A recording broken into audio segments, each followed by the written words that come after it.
دیکھیے 3 پرابلمز ایسے ہیں انسانی تمدن کے جن کا کوئی حل انسان نہیں کر سکتا۔ سب سے پہلا مسئلہ اور سب سے پرانا مسئلہ، ابدی مسئلہ ہمیشہ سے ہے جب سے انسان ہے، عورت اور مرد کے حقوق و اختیارات میں کیا تقسیم ہونی چاہیے۔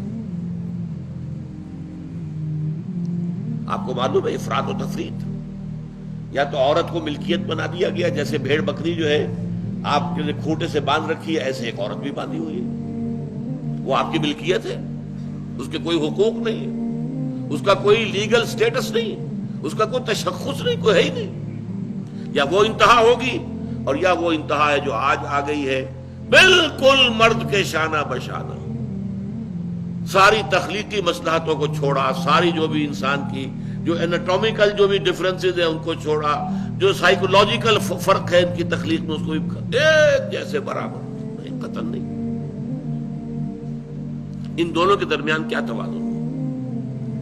یا وہ لونڈی بن گئی، بھیڑ بکری کی طرح کی ملکیت بن گئی، اس کا کوئی حق نہیں، اس کا کوئی لیگل سٹیٹس نہیں، اس کے والدین نے جہاں چاہا شادی کر دی، اس کی مرضی پوچھنے کا کوئی سوال ہی نہیں، جس کے چاہا حوالے کر دیا۔ وہ آج جو چل رہی ہے وینی کی رسم، وہ عورت کا کیا اختیار اس کے اندر ہے، اس بچیوں کا کیا اختیار ہے؟ وہ 1.5 سال کی ایک بچی بھی دے دی گئی ہے۔ انا للہ و انا الیہ راجعون، جو چاہے کریں۔ یہ تو ایک انتہا ہے۔ دوسری انتہا بالکل برابر، نتیجہ کیا نکلا ہے؟ بالکل برابر میں خاندانی نظام برباد ہو گیا، اس لیے کہ ایک ادارے کے 2 سربراہ برابر اختیار والے نہیں ہو سکتے۔ کسی محکمے کے 2 ڈائریکٹر ہو سکتے ہیں، کسی فرم کے مینیجنگ ڈائریکٹر 2 ہو سکتے ہیں، ڈائریکٹر 10 بنا لیں آپ، مینیجنگ ڈائریکٹر 1 ہوگا۔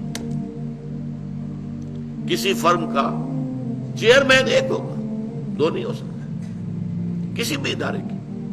اگر 2 بنا دیں گے فساد ہوگا، جھگڑا ہوگا، ان دونوں کے درمیان رسا کشی ہوگی۔ یہی تو ہمارا سب سے بڑا مسئلہ بنا ہوا ہے۔ پاکستان کا مسئلہ کیا ہے؟ ہم نے پارلیمانی نظام اختیار کیا ہوا ہے، انتہائی بیہودہ نظام، غیر منطقی نظام۔ آپ نے 2 بڑی بڑی سیٹس کریٹ کر دی، ایک ہیڈ آف دی اسٹیٹ ہے، ایک ہیڈ آف دی گورنمنٹ ہے۔ اب ان دونوں کے درمیان حقوق اور فرائض اور اختیارات کا کیا تقسیم ہوگی؟ ہو ہی نہیں سکتی۔ یا سارا کچھ صدر کے پاس جائے گا اور وزیر اعظم جو ہے وہ جونیجو کی مانند وزیر اعظم بن جائے گا، یا سارا کچھ وزیر اعظم کے ہاتھ میں ہوگا اور صدر جو ہے چودھری فضل الہی بن جائے گا، کہ جس کو وہاں ان کی دیواروں پر لکھا گیا تھا رہا کرو انہیں، چودھری فضل الہی کو رہا کرو، یہی ہوگا۔ تو ایک گھر کے 2 جو ہے 2 سربراہ نہیں ہو سکتے، خاندانی ادارہ تباہ ہو چکا ہے۔ اور جیسے کہ یہ آپ کو کہاوت ہے کہ جس بلی کی دم کٹ جائے وہ چاہتی ہے کہ تمام بلیوں کی دمیں کٹ جائیں۔ یورپ میں، امریکہ میں برباد ہو گیا خاندانی ادارہ۔ آج وہ تلے ہوئے ہیں کہ مشرق میں اور خاص طور پر مسلمان ممالک میں ابھی اگر کچھ انٹیکٹ ہے یہ خاندانی ادارہ، کچھ خاندانی اقدار ہیں جو برقرار ہیں، کچھ والدین کی عزت اور عظمت اور کچھ ان کا احترام اور ادب اور خدمت کا مادہ ہے جو برقرار ہے۔ چاہتے ہیں کہ ختم ہو جائے، تباہ و برباد ہو جائے۔ والدین بوڑھے ہو گئے تو پھینکو ان کو اولڈ ایج ہاؤسز کے اندر، اولڈ ہاؤسز میں، گھر میں کائے کو رکھنا ہے؟ نوجوان جوڑا ہے، اس کے خامخواہ ان کی خواہشات اور ان کے معمولات میں بیچ میں آڑے آنا۔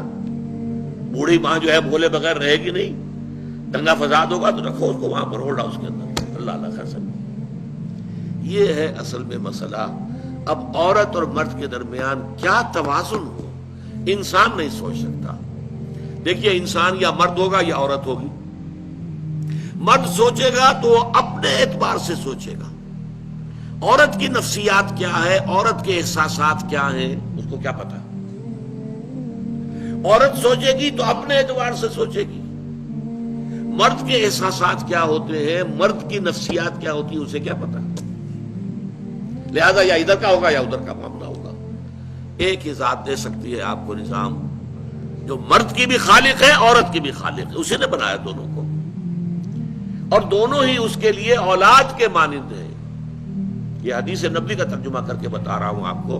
حضور نے فرمایا الخلق عیال اللہ، یہ خلق جو ہے مخلوق ہے، یہ اللہ کے کنبے کے مانند ہے۔ تو مرد بھی اللہ کے اس کنبے میں شامل ہے، عورتیں بھی شامل ہے. اس نے نظام دیا، شادی بیاہ کے یہ قوانین ہونے چاہیے، طلاق وغیرہ کا یہ مسئلہ ہونا چاہیے. یہ سارا ضابطہ جو دیا ہے وہ اس لیے دیا ہے کہ یہ انسان اپنے ذہن سے نہیں سوچ سکتا. آج تباہی آ گئی ہے مغرب کے اندر، شادی کرنا ہی نہیں چاہتے. We are living together. شادی کریں گے تو نتیجہ پتہ ہے کیا نکلتا ہے؟ آپ نے اپنی بیوی کو طلاق دی، سب سے پہلے تو یہ کہ آدھی پوری آپ کی جو ملکیت ہے اس کا آدھا حصہ دے دیجیے اسے. نمبر 2، گھر اگر آپ کا اپنا ہے تو اس میں بیوی رہے گی، آپ نکل جائیے یہاں سے. کوئی مرد اس کو قبول کرنے کو تیار نہیں تو وہ شادی کرتا ہی نہیں. اور عورت کی ضرورت ہے، لہذا عورت بغیر شادی کیے بھی اس کے ساتھ رہتی ہے، بچے پیدا کرتی ہے. بٹ وداؤٹ میرج جو بچے پیدا ہو رہے ہیں حرامی بچے. تو پچھلے سال صدر کلنٹن نے کیا کہا تھا؟ اس کا جو اپنا خطاب تھا نیو ایئرز ڈے کا، وہ خطاب کیا تھا؟ ان قریب ہماری قوم، امریکن قوم کی اکثریت حرام زادوں پر مشتمل ہوگی. یہ حرام زادہ ترجمہ کیا ہے میں نے، بورن وداؤٹ ویڈ لاک، شادی کے بندھن کے بغیر پیدا ہونے والے. انہیں کو ہم حرامی کہتے ہیں، حرام زادے کہتے ہیں، اور کس کو کہتے ہیں؟ اچھا، دوسرا مسئلہ، پہلا مسئلہ تو یہی ہے، پرانا بہت ہے، قدیم ہے. دوسرا مسئلہ، ایک ریاست ہے، ایک نظام ہے، اس کے کچھ اختیارات اور حقوق ہونے چاہیے. ایک عوام ہے، ان کے کچھ اختیارات ہونے چاہیے. عوام چاہیں گے زیادہ سے زیادہ آزادی ہمیں ملے، ریاست چاہے گی زیادہ سے زیادہ اختیار ہمارے ہاتھ میں ہو. اب جو کچھ ہو رہا ہے ترمیمات کے ضمن میں کیا ہو رہا ہے؟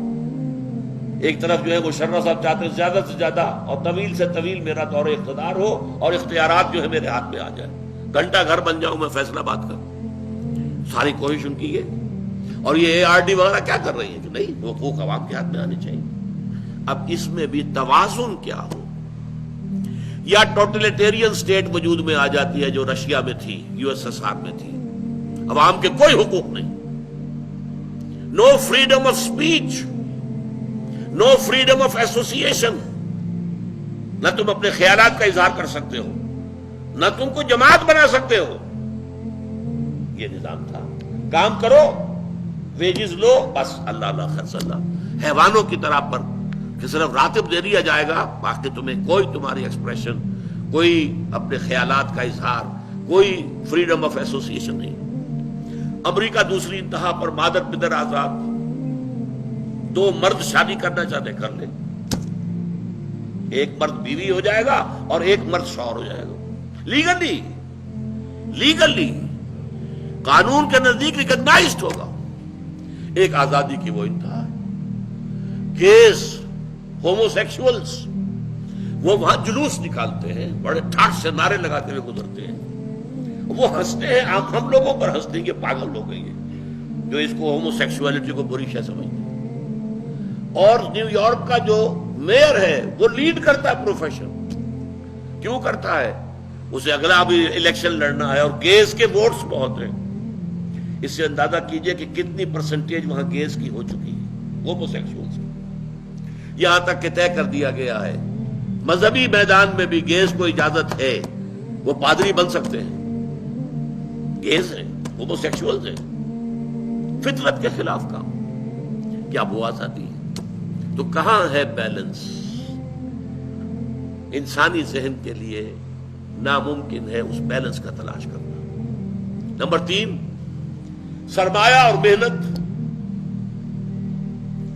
پروڈکشن جو بھی ہوتی ہے 2 چیزوں سے ہوگی. سرمایہ دار تھا، اس نے کارخانہ لگایا ہے، اتنے کروڑ روپے لگا دیے ہیں، یہ کیا ہے، وہ کیا ہے، یہ سرمایہ ہے. لیکن وہ کیا کر لے گا اکیلا؟ 10,000 آدمی کام کر رہا ہے، لیبر ہے. اب جو کچھ بھی بن رہا ہے، جو پروڈکٹ بن رہا ہے اور جو اس سے آمدنی ہو رہی ہے، اس میں دونوں کے حصہ ہے، لیبر کا بھی حصہ ہے اور سرمایہ کا بھی حصہ ہے. لیکن منافع میں کتنا حصہ سرمایہ کا ہوگا، کتنا لیبر کا ہوگا، کون طے کرے گا؟ یا تو سرمایہ داری بن جائے گی، تب میں تو آپ کو 10 روپے دے سکتا ہوں ڈیلی ویج، منظور ہے تو کام کیجئے ورنہ چاہیے دفع ہو جائیے. اور بہت سے آپ کے بھائی موجود ہیں جو 10 روپے پر کام کرنے کے لیے تیار ہو جائیں گے. ساری دولت سمٹ کر جا رہی ہے کارخانے دار کے ہاتھ میں. کیپٹلزم جو کیپٹل ہے، جو سرمایہ ہے، اصل جو ہے دولت اسی کی طرف، روپے کو روپیہ کھینچتا ہے، پیسے کو پیسہ کھینچتا ہے. لہذا امریکہ میں آپ کو ایسے لوگ مل جائیں گے جنہیں اپنی دولت کا اندازہ نہیں ہے کہ کتنی دولت ان کے پاس ہے. بلینز آف ڈالر کا ایک ایک چیک لکھ سکتے ہیں، اور یہودی ہے وہ. دوسری طرف امریکہ میں آپ کو گھیٹوز مل جائیں گے، گھیٹوز. اور ایک ہی جزیرہ ہے مینہٹن، وہ 11 میل لمبا ہے، چوڑائی کہیں 2-3 میل ہے، کہیں ذرا زیادہ ہے. اس کے ساؤتھ میں جہاں یہ 2 بڑے بلڈنگیں کھڑی تھی جو گرائی ہیں، جو بھی تھے دہشت گرد، یہاں پر یہ اس کا ریچسٹ حصہ ہے. پوری دنیا کی دولت یہاں جمع ہے، سارے بینک وہاں ہیں. اور اسی جزیرے کے شمالی علاقے کے اندر گھیٹوز ہیں، افرو امریکنز، کالے امریکی.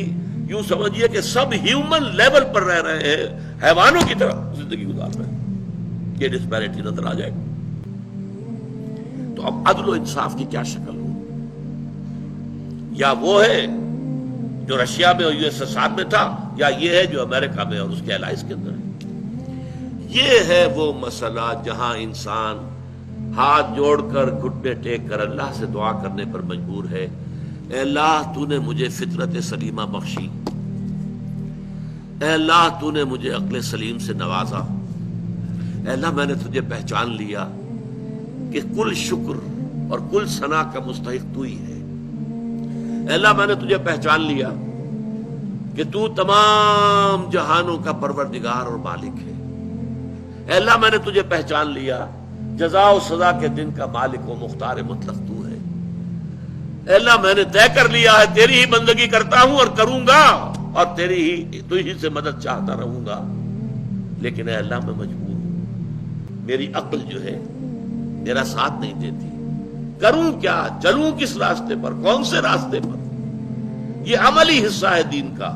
وہ سارا تھا فکری، نظری، ایمانی حصہ. الحمدللہ رب العالمین الرحمن الرحیم مالک یوم الدین. یہ کیا ہے؟ یہ ایمانی، فکری، نظریاتی حصہ ہے. عملی حصہ کیا؟ اہدنا الصراط المستقیم، ہمیں سیدھے راستے کی ہدایت بخش. صراط الذین انعمت علیہم، راستہ ان کا جن پر تیرا انعام ہوا، تیرے پسندیدہ بندے جو ہوئے. غیر المغضوب علیہم، جو مغضوب علیہم نہیں ہوئے، ان پر تیرا غضب نہیں آیا، غصہ نہیں آیا. ولا الضالین، اور نہ ہی وہ سیدھے راستے سے بھٹکے. یہ ہے سورہ فاتحہ کا مقام. گویا کہ اصل میں یہاں پر قرآن مجید، اس کے اصل مخاطب کون ہے؟ وہ سلیم الفطرت لوگ، وہ سلیم العقل لوگ، جنہیں قرآن کہیں کہتا ہے الذین یعقلون، کہیں کہتا ہے الذین یفقہون، کہیں کہتا ہے اولو الالباب، ہوش مند لوگ.